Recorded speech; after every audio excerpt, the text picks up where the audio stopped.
Hey everybody, it's Ashley and welcome back to my kitchen. Today we're going to be talking about canning safety, how to can food safely at home. There are two different primary methods of canning. It's the water bath canning and pressure canning. Those are the two that are primarily promoted in the United States. If you have anybody that you know that is new to canning or maybe is hesitant to can because they're concerned about safety, send this video to them. I'm going to go through as much as I can. I've been canning for almost 20 years. And I'm going to tell you everything that I know and also resources that you can go to find the source of the information that I'm giving you in that case, or the proper steps to follow if somebody is just learning and they want to do it by the book completely. I will start out by saying that when I first started canning, again, this is 20 years ago, YouTube was not, there weren't all these YouTube channels making content to kind of talk me through it. So I learned from my grandma, and I heard lots of horror stories about pressure canners exploding in kitchens when people were gone at church on Sundays. It seemed to be the normal story. That's kind of how it would go mostly when people weren't around. There's a lot of safety features that have been put into modern canners to avoid that from happening. I don't even know if it's still possible for them to technically explode because pressure canners have, well, mine has this little safety rubber gasket that would pop off before the pressure of an entire lid would pop off. So that's sort of like the way to prevent like something catastrophic from happening in your kitchen. I still make sure that I'm really focused and following the steps that I need to take when I can, but I'm not near as anxious as I used to be. And in fact, just like tackling a canning project used to get me, like, I was super vigilant, super worked up, like nothing else could be happening. And now it's much different. And part of that is just the process of going through it and also seeing other people do it and realizing that there's actually a lot of variation in the way people can, including I have a video on an open kettle method. I didn't know it was open kettle, but that's the way that my grandma canned her pickles. And so I have a video on that I'll link. But other than that, I think all my other canning is with water bath or pressure can. I'm going to divide this whole process out into three different parts. It's going to be pre-canning, the actual canning process, and then post-canning. There's safety things that can kind of be considered across all three of those phases. The first one being pre-canning. Now, when you're canning any kind of food, you want to make sure that you're starting with the very freshest ingredients you can. This means no molding, no spoilage, ideally as close to having been picked as possible. Sometimes I think, well, maybe I'll do a big canning project with salsa in the middle of the winter, in which case I would have to buy a bunch of Roma tomatoes. But then I wonder, what about the wax that's on food?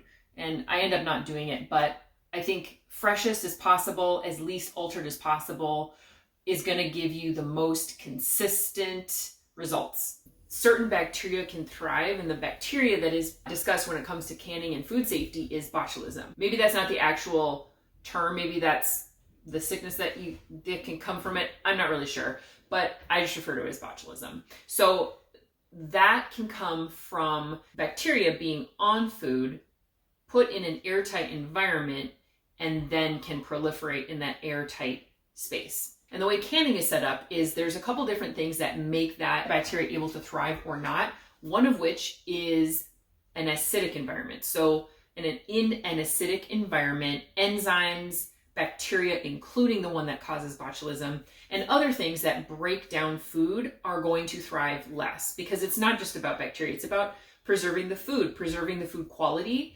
as well as the safety. The canning process itself inhibits the growth of all of these different things, and then the airtight environment kind of like freezes it in time. When you add up all of these safety things that we're going to talk about today, arrest any enzyme activity, bacteria growth, and then encapsulate it in time until you're ready to use it.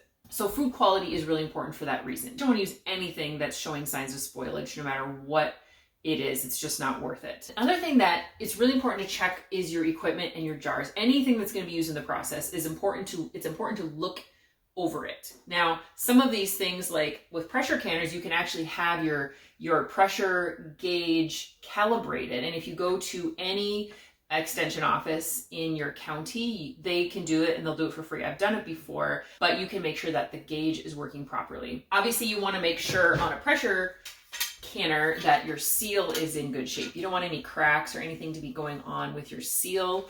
You want to make sure that with your air vent here that you can see a pinhole of light, because this is really important during the steam process for releasing the air and turning it all into steam in the canner.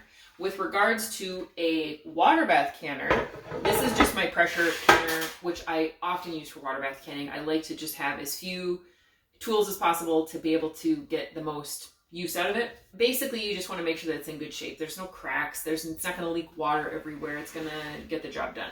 A lot less is required for a water bath canner than a pressure canner, because the pressure canner obviously needs to build pressure in the unit. Water bath canner just needs to boil. And so you can even use a regular household pot as long as you have a lid for it. Typically, canning recommends using a lid. So when you're checking over other equipment besides your dial gauge and the lids and things like that, you want to make sure that the actual containers you're using are in good shape. Jars come in our country, most companies are going to sell it in half-gallon, quart, pint, half pint, quarter pint jars. Wide mouth, regular mouth. And we use these wide mouth pints all the time for freezing broth.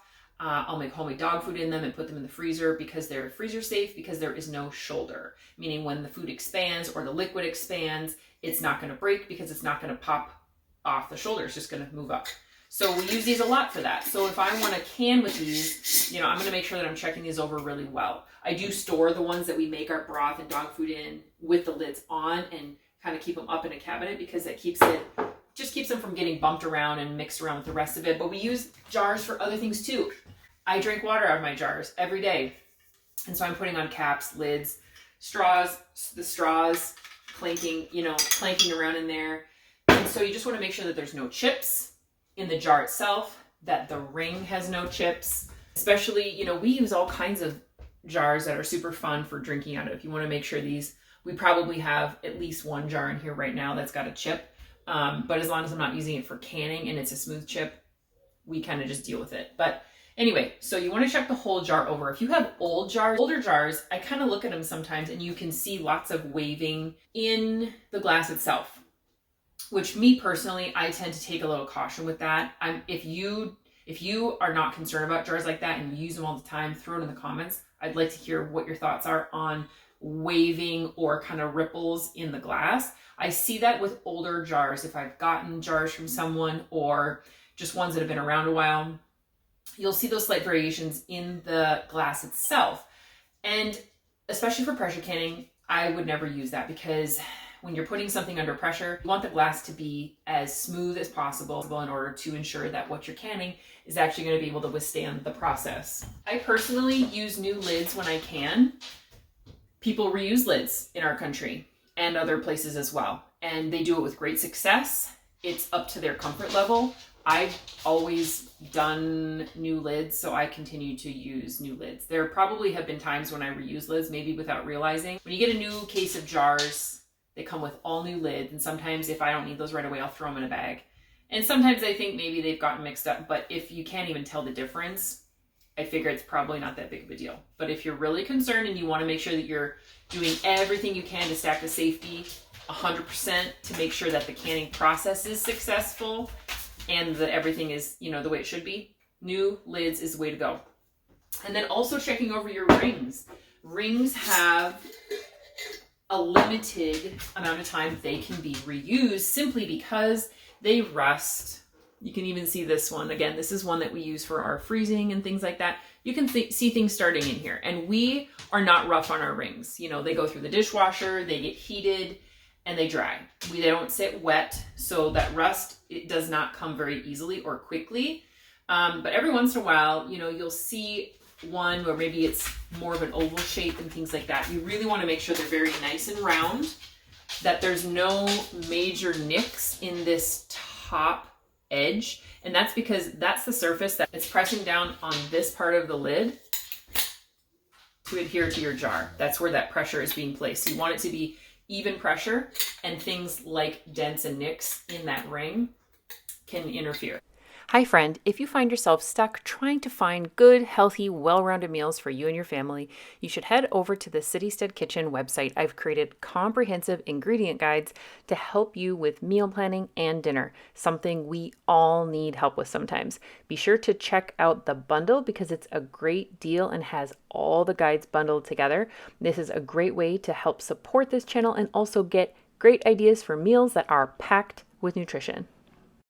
So besides checking your equipment, checking your jars, making sure you have really high quality food ingredients that you're starting with, the next thing that you want to make sure you're doing is having a clean kitchen. You don't want a mess. You don't want dirty counters. You don't want a dirty stove. You want it all to be clean. You want your utensils to be clean. Obviously your jars, your canner. You just want everything to be clean. Think about if you're wanting to sterilize something and create a good product that is shelf stable and is going to be safe to eat, you want everything to be clean. You don't want to be using dirty things where it's already going to be introducing things that don't need to be there. So clean kitchen and all that kind of stuff. Just make sure it's nice and clean. You don't need to go bleach everything. I've never done anything like that, but just a normal clean. Okay, so now let's start talking about the canning process itself. The first thing I will say is I would recommend using a tested canning recipe. Now, a tested canning recipe could come from a publication like Ball makes canning. They're kind of like magazines, but they also make books as well. And I will link some of those if you want to kind of see what they're all about. You can go to the Center for Home Food Preservation. That's going to be like the #1 place where it's all boiled down. But similar to how you can get your gauges tested at extension offices, a lot of extension offices will have a lot of canning resources, including recipes that have been tested. Now, a tested recipe just means that it has been put through the canning process and is determined to have the desired results, including those things I talked about at the beginning. Not just bacteria, but also that it inhibits the enzymes and it keeps things in a good place. For the pressure canning, it's going to be more of low acid foods like meats and vegetables. High acid foods, they don't need that pressure process. So it's going to be more of the fruits and things that would have more sugar or acids. So anything pickled or sweetened like jams and jellies, those things don't need that process because it's got these other things to help to create that environment to keep the product in good shape. So with those tested recipes, you might find that you get a recipe from another place that's not one of the ones I mentioned that is also considered to be a tested recipe. And based on your canning experience and your comfort level, those can be great to use as well.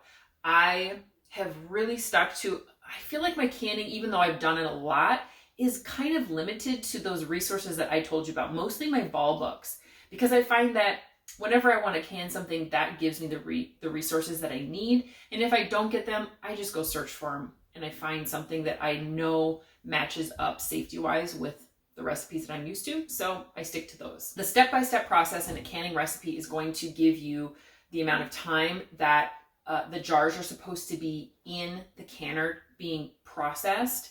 In a case of a pressure canner, it's going to give you a pressure that needs to be maintained in the canner itself.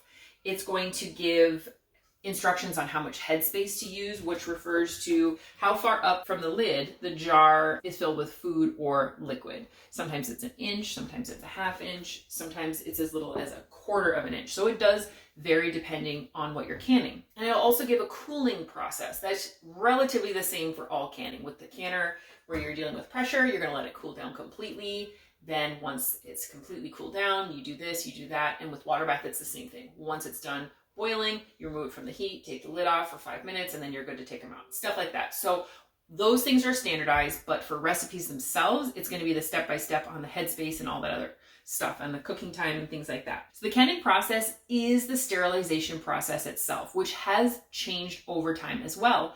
When my grandma taught me to can, I realize now that a lot of her canning was actually not these typical recipes, that she actually didn't process a lot of stuff. And mostly it was pickling. So there's lots of salt, vinegar, and sometimes sugar, depending on what it was. But it does actually sterilize. So when my grandma was teaching me her methods for a lot of this canning, there was a huge emphasis on sterilizing the jars, the lids, and the rings, all of that before you can. Those recommendations are pretty specific to those recipes because they're not going to be put in the canner.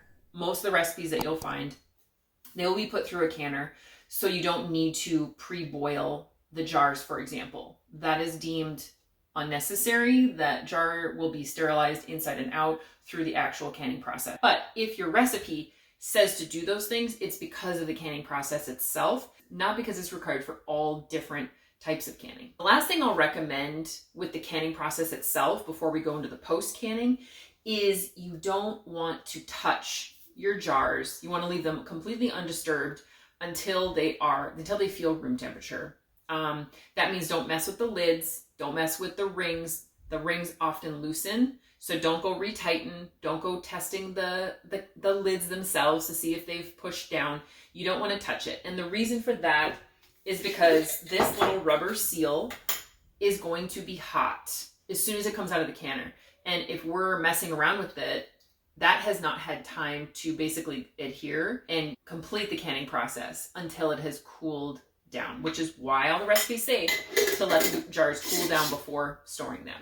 So older recipes, it was even more important that you did not touch the jars. If you're doing an open kettle canning and you start messing with those jars surely will not seal. But now I think it's a lot more predictable that they'll seal even if you start touching and messing with them, but I recommend not touching them at all. You take them out with your jar grabber.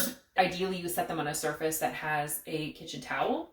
Give them a little bit of space between each jar and then walk away.